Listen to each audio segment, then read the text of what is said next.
Capítulo 19. Ignorância, um cristão apenas de nome. Então vi em meu sonho que esperançoso olhava para trás, e eis que viu ignorância se aproximando, aquele homem que já haviam encontrado antes no caminho. Olha lá, disse ele a cristão, veja só o quanto esse rapaz se retardou pelo caminho. Cristão, é verdade, lá vem ele. Não queria mesmo a nossa companhia. Esperançoso, mas, creio eu, não lhe faria mal se nos tivesse acompanhado. Cristão, de fato, mas lhe garanto que ele pensa de outro modo. Esperançoso, também acho. Seja como for, esperemos um pouco por ele. E esperaram. Quando já estava próximo, Cristão o chamou. Vamos, homem, por que é que você ficou tão para trás? Ignorância. Prefiro caminhar sozinho, a menos que goste mais da companhia. Cristão então sussurrou a Esperançoso. Não lhe disse que ele pouco se importa com a nossa companhia? Mas ainda assim mesmo vamos tratar de passar um tempo conversando, pois esse lugar aqui é mesmo solitário.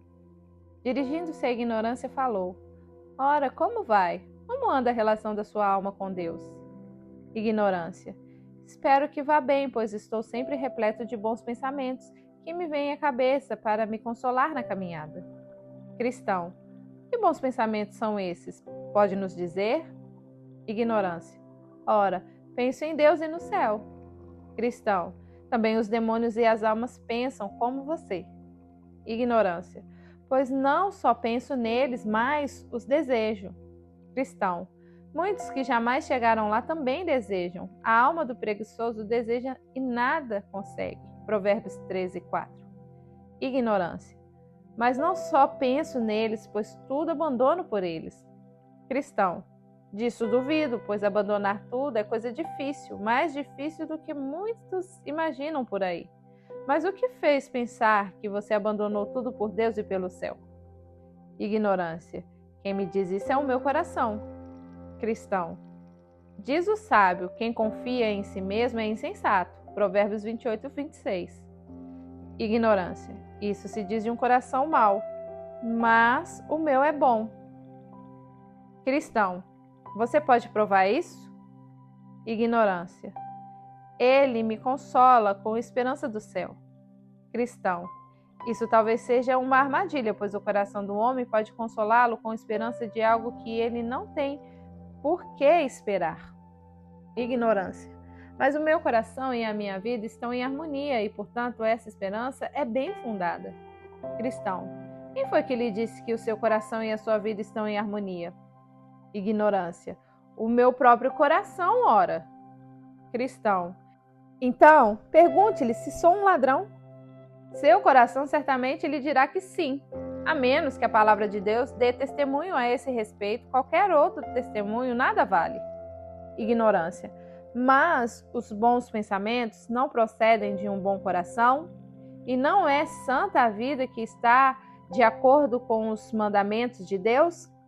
Cristão. Correto. É de um bom coração que procedem os bons pensamentos, e disso certamente procede o santo viver, conforme aos mandamentos de Deus. Mas uma coisa é vivenciar isso, outra bem diferente é só imaginar que é assim. Ignorância. Ora, para você, o que são bons pensamentos e um viver conforme aos mandamentos de Deus? Cristão. Há bons pensamentos de vários tipos, algum a respeito de nós mesmos, outro de Deus, outros de Cristo e ainda outros a respeito de coisas diversas. Ignorância. E quais são os bons pensamentos a respeito de nós mesmos? Cristão. Aqueles que concordam com a palavra de Deus. Ignorância. E quando é que os nossos pensamentos a respeito de nós mesmos concordam com a palavra de Deus? Cristão. Quando fazemos de nós o mesmo juízo que faz a palavra. Explico. A palavra de Deus diz o seguinte das pessoas em estado natural: não há nenhum justo, nenhum sequer. Não há ninguém que faça o bem. Romanos 3, 10, 12.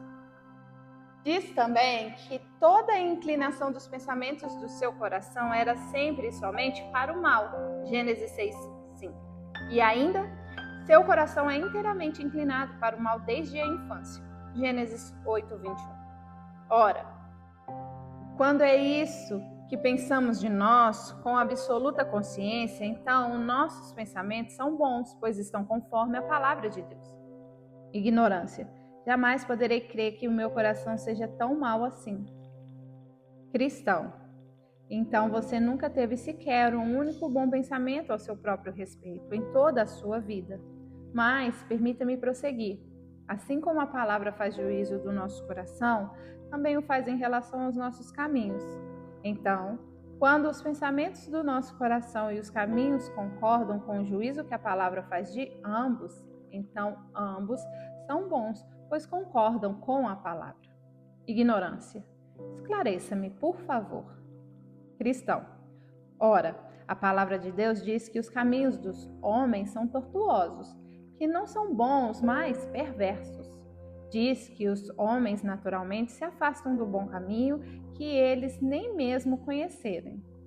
Ora, quando o homem assim considera os seus caminhos, ou seja, quando ele, humilhando-se em seu coração, reflete deste modo, aí sim ele tem bons pensamentos a respeito de seus caminhos, pois agora estão de acordo com o juízo da palavra de Deus. Ignorância. E quais são os bons pensamentos a respeito de Deus? Cristão.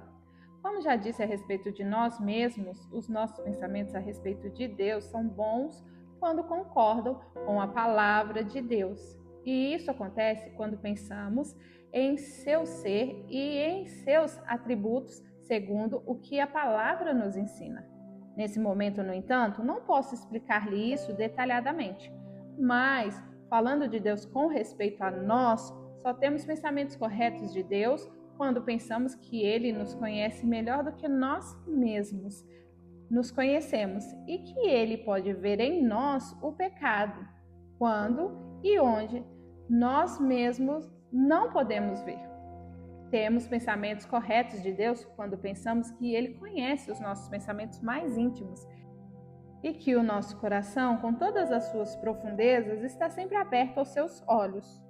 Também quando pensamos que toda a nossa justiça é abominável a Deus e que, portanto, Ele não pode tolerar que nos coloquemos diante dele com confiança alguma em nossas obras, mesmo nas melhores. Ignorância. Você por acaso acha que eu sou tolo a ponto de pensar que Deus não pode ver mais além do que eu? Ou que eu me apresentaria diante de Deus com orgulho de minhas melhores obras? Cristão. Ora, o que então você pensa disso? Ignorância. Sendo breve, penso que devemos crer em Cristo para alcançar a justificação. Cristão. Como? Como é que você pensa que deve crer em Cristo se não enxerga a necessidade que você tem dele? Você não vê nem as suas debilidades originais, nem as atuais. Mas, mesmo assim, tem essa opinião de si mesmo e do que faz. Isso prova claramente que nunca percebeu a necessidade de a justiça pessoal de Cristo justificá-lo perante Deus. Como você diz, então, eu creio em Cristo? Ignorância. Creio, sim, e muito, apesar de tudo. Cristão. E como você crê? Ignorância. Creio que Cristo morreu pelos pecados e que serei justificado perante Deus, ficando livre da maldição. E tudo por sua grandiosa aceitação da minha obediência à sua lei. Ou melhor, Cristo torna os meus deveres religiosos aceitáveis ao seu Pai em virtude de seus méritos, sendo eu assim justificado. Cristão, se me permite, vou contestar essa sua confissão de fé. Primeiro, você crê com fé imaginária, somente pois essa fé não se encontra descrita em lugar nenhum da palavra. Segundo, a fé em que você se baseia é falsa, porque você aplica a justificação da justiça pessoal de Cristo à sua própria justiça. Terceiro, essa fé não faz de Cristo o justificador da sua pessoa, mas dos seus atos, o que é falso. E em quarto lugar, essa fé não só é enganosa, mas certamente trará sobre você a ira no dia do Deus Todo-Poderoso. Pois a verdadeira fé justificadora faz com que a alma, sabedora da sua perdição na lei, busque refúgio na justiça de Cristo. E ela não consiste em um ato de graça para que a sua obediência seja aceita por Deus para a justificação, mas sim na obediência pessoal de Cristo à lei, que o fez sofrer por nós, em nossas mãos, tudo o que a lei exigiu. Essa é a justificação, afirmo-lhe, que a verdadeira fé aceita. É debaixo dela que a alma se refugia, e é por causa dela que a alma se apresenta imaculada perante Deus, sendo então aceita e resgatada da condenação. Ignorância. O quê? Então você quer que acreditemos somente no que Cristo fez, sem participação nossa? Essa presunção certamente afrouxaria as rédeas das nossas paixões, permitindo que vivamos como bem quisermos. Afinal, se assim é, o que importa como vivamos e depois seremos justificados pela justiça pessoal de Cristo, bastando para isso apenas crer nela? Cristão, ignorância é o seu nome e você bem o merece. Essa sua resposta demonstra o que eu digo. Você ignora a justiça justificadora e também como pode salvar a sua alma por essa fé da pesada ira de Deus. Sim, você ignora também as verdadeiras consequências da fé salvadora na justiça de Cristo, que significa curvar e oferecer o coração a Deus em Cristo, amar o seu próximo, a sua palavra, os seus caminhos e o seu povo, mas não como você, em sua ignorância, imagina. Esperançoso, pergunte-lhe se algum dia Cristo já lhe foi revelado do céu. Ignorância. Quê? Temos aqui então um homem de revelações? Creio que aquilo que vocês dois e todos os outros como vocês dizem sobre essa questão não passa do fruto de mentes perturbadas. Esperançoso. Convenhamos, homem. Cristo está em Deus de um modo tão incompreensível às inquietações naturais de nossa carne que homem nenhum pode conhecê-lo de uma maneira salvadora, a não ser que Deus Pai o revele ao homem. Ignorância. Essa é a sua fé, não a minha.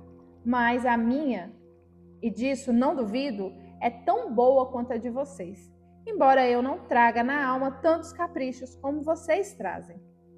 Cristão, peço licença para intervir. Você não deveria falar com tanto desprezo sobre esse assunto. Reafirmo categoricamente o que meu irmão já lhe disse. Homem nenhum pode conhecer Jesus Cristo senão pela revelação do Pai. E lhe digo mais, a fé pela qual a alma se agarra a Cristo, se é que me expresso bem, deve vir necessariamente pela espantosa grandeza do imenso poder divino. Mas percebo, pobre ignorância, que você não sabe nada dessa fé. Acorde, então, olhe a sua própria iniquidade e busque refúgio no Senhor Jesus, pois pela justiça de Cristo, que é a justiça de Deus, pois Ele mesmo é Deus, você será liberto da condenação. Ignorância.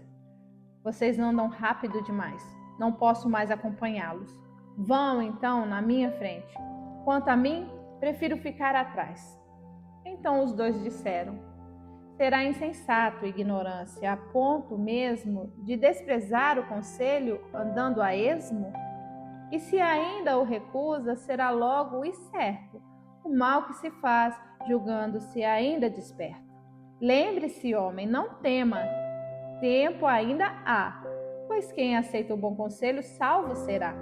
Ouça então se ainda assim o despreza tonto, sairá perdendo e há de chorar o desaponto.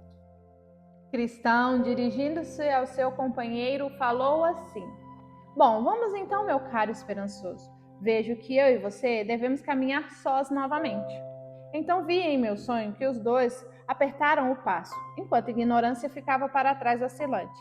E novamente Cristão falou ao seu companheiro: tenho muita pena desse pobre homem. Certamente se dará mal no final. Esperançoso: é pena, Mas há muitos e muitos como ele em nossa cidade. Famílias inteiras, até ruas inteiras. Quantos também são os peregrinos que se acham nesse estado? Imagine você, se tantos dos nossos estão assim, quantos não haverá na terra natal deste homem?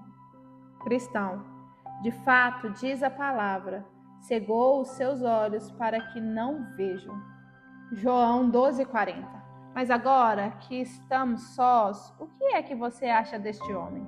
Será que nunca tem convicção de seu pecado, temendo consequentemente que seu estado seja perigoso? Esperançoso, peço que você mesmo responda a essa pergunta, já que é o mais velho de nós dois. Cristão, pois digo isso. Sou de opinião que às vezes eles podem ter tal convicção, mas, sendo naturalmente ignorantes, não compreendem que ela trabalha para o seu bem. Assim, tentam desesperadamente sufocá-la e presunçosamente continuam a exaltar-se segundo os caminhos do seu próprio coração. Esperançoso, acredito de verdade no que você diz, que o medo muito trabalha para o bem dos homens, para corrigi-lo na própria raiz, levando-os à peregrinação.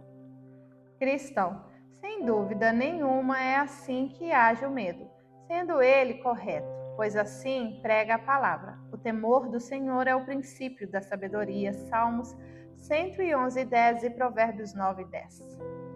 Esperançoso, e como você definiria o medo correto?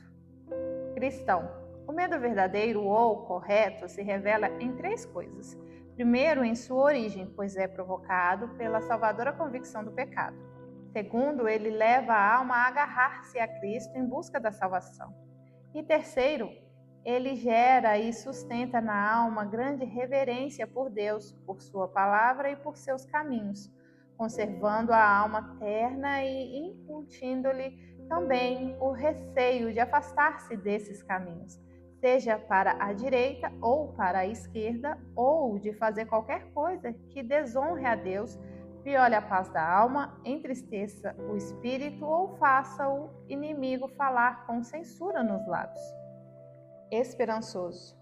Muito bem, creio que você de fato falou a verdade. Será que já saímos do solo enfeitiçado? Cristão. Por quê? Cansou-se já da nossa conversa? Esperançoso. Não, de modo nenhum, mas gostaria de saber onde estamos. Cristão. Ainda temos uns 3 quilômetros pela frente antes de sair desta terra, mas retomemos o assunto. Ora, os ignorantes não sabem que essas convicções lhe incutem um medo que vem para o seu próprio bem e por isso procuram sufocá-las. Esperançoso. E como é que tentam sufocá-las? Cristão. Bem, em primeiro lugar, eles pensam que esses temores são gerados pelo diabo, quando, na verdade, são incutidos por Deus. Pensando assim, buscam resistir a eles, pois julgam que os temores poderão levá-los à ruína. Em segundo lugar, também supõem que esses temores tendem a corromper a sua fé, quando, na verdade, pobres homens que são, não possuem mesmo fé nenhuma. Sendo assim, endurecem o coração contra eles. Em terceiro lugar, julgam que não devem temer e, portanto, apesar de seus temores, tornam-se presunçosos, confiantes. E por último, acham que esses temores podem desonrar sua antiga e lamentável falsa santidade e, portanto, resistem a eles com tanta força. Esperançoso. Sei disso por experiência própria, pois antes de me converter, também aconteceu isso comigo. Cristão. Bom, deixemos agora de lado o nosso cara ignorância e tratemos de outra questão bastante proveitosa. Esperançoso. Tem todo o meu apoio. Gostaria que você mais uma vez começasse. Cristão. Há cerca de 10 anos, você, por acaso, não conheceu um homem chamado Temporário, que na época era importante dentro da religião em nossa terra? Esperançoso. Se conheci? Mas é claro! Ele morava em Desventura, cidade a cerca de 3 quilômetros de Honestidade, e era vizinho de certo homem chamado Recuo. Cristão. Isso mesmo, só que os dois, na verdade, moravam na mesma casa. Bem, esse homem temporário que um dia viveu um grande despertar, creio que ele não enxergou os seus pecados e o castigo que sofreria por eles. Esperançoso, concordo com você, pois a minha casa não ficava nem a 5 quilômetros da dele, e ele volta e meia vinha me visitar. Isso durante muitos anos. Eu, na verdade, tinha pena do homem, mas nutria ainda alguma esperança por ele. Porém, como se sabe, nem todos os que clamam Senhor, Senhor serão salvos. Cristão, ele me disse certa feita que estava decidido a partir em peregrinação, como agora fazemos nós dois, mas de repente conheceu um certo salve-se a si mesmo e então virou-me a cara. Esperançoso, já que estamos falando dele, vejamos a razão de seu súbito retrocesso e de tantos outros. Cristão, certamente será um debate muito proveitoso, mas comece você, por favor. Esperançoso, bom, em minha opinião, há 4 razões para tal. A primeira é que, embora a consciência desses homens tenham despertado, seus pensamentos não mudam. Portanto, quando o poder da culpa se esgota, cessa o que os torna religiosos. Assim, naturalmente, voltam à antiga conduta, pois não vemos que o cão, disposto por algo que comeu, enquanto a indisposição o acomete, vomita e lança tudo fora? Não que o faça por raciocinar livremente, se é que um cão raciocina, mas apenas porque era algo que lhe desarranjava o estômago. Quando, porém, passa o mal-estar e seu estômago se alivia, não estando seus desejos alheios ao próprio vômito, ele logo se vira e lambe tudo de volta. Por isso é bem verdade o que está escrito: o cão volta ao seu próprio vômito, 2 Pedro 2,22. Portanto, se arde o seu desejo pelo céu em virtude apenas da ideia e do medo dos tormentos do inferno, quanto a ideia do inferno passa e os medos de perdição esfriam, também esfriam o desejo pelo céu e pela salvação. Isso quer dizer que, ao desaparecerem a culpa e o medo, morre também o desejo pelo céu e pela felicidade, voltando eles ao seu caminho tortuoso. Em segundo lugar, continuou esperançoso, eles são dominados por medos tirânicos. Falo agora de medos que têm dos homens. Quem teme o homem cai em armadilha. Provérbios 29 e 25. Assim, embora pareçam arder de desejo pelo céu, enquanto as labaredas do inferno lambem as suas orelhas, quando o temor amaneia, eles logo mudam de opinião. Ou seja, pensam que o melhor é ser esperto, não correr o risco, sabe-se lá pelo quê, de perder tudo ou pelo menos de trazer para si aflições inevitáveis e desnecessárias, e assim novamente se entregam ao mundo. E em terceiro lugar, acrescentou, a vergonha que acompanha a religião também funciona como obstáculo no caminho deles, pois são orgulhosos e soberbos, e a religião, aos seus olhos, é vil e desprezível. Portanto, depois de perder o medo do inferno e da ira vindoura, voltam às suas antigas práticas. Em quarto lugar, concluiu, a culpa e a ponderação do terror os afligem. Não gostam de olhar a própria miséria antes que ela os alcance. Embora talvez a primeira visão dessa miséria pudesse fazê-los buscar refúgio no lugar para onde fogem os justos à procura de segurança. Mas isso só se tiverem amor por esta visão. Contudo, como já sugeri antes, eles, na verdade, evitam a ideia de culpa e terror. E quando se veem livres do despertar para o terror e a ira de Deus, é com alegria que endurecem o coração, preferindo os caminhos que cada vez mais o endureça. Cristão, você está quase no âmago da questão, pois a razão de tudo é a falta de transformação nos pensamentos e na vontade. Portanto, eles se assemelham aos criminosos diante de juiz. Teme, agita-se e parece arrepender-se, muito sinceramente. Mas a razão de tudo isso é o medo da força e não a aversão ao crime. Isso se torna evidente, pois basta dar ao homem a liberdade que ele logo volta a roubar perversamente no crime. Porém, se a sua mente se transforma, ele passa a agir de outro modo. Esperançoso. Acabei de lhe mostrar a razão do retrocesso. Agora peço que me mostre como isso acontece. Cristão, com o maior prazer. Primeiro, eles afastam seus pensamentos, o mais que podem, das lembranças de Deus, da morte e do juízo vindouro. Depois, se desvencilham pouco a pouco dos deveres privados, como a oração individual, o refreio das paixões, a vigília e o arrependimento do pecado, entre outros.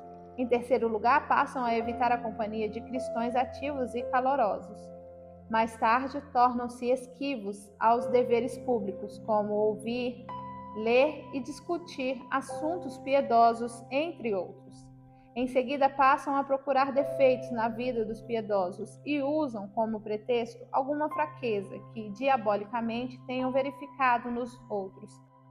Tratam de se ver livres da religião. Depois começam a se reunir a homens carnais, libertinos, devassos e passam a ter em segredo conversas carnais e devassas. Muitos se alegram quando veem o mesmo defeito em gente considerada honesta, para que assim possam seguir seu exemplo mais ousadamente.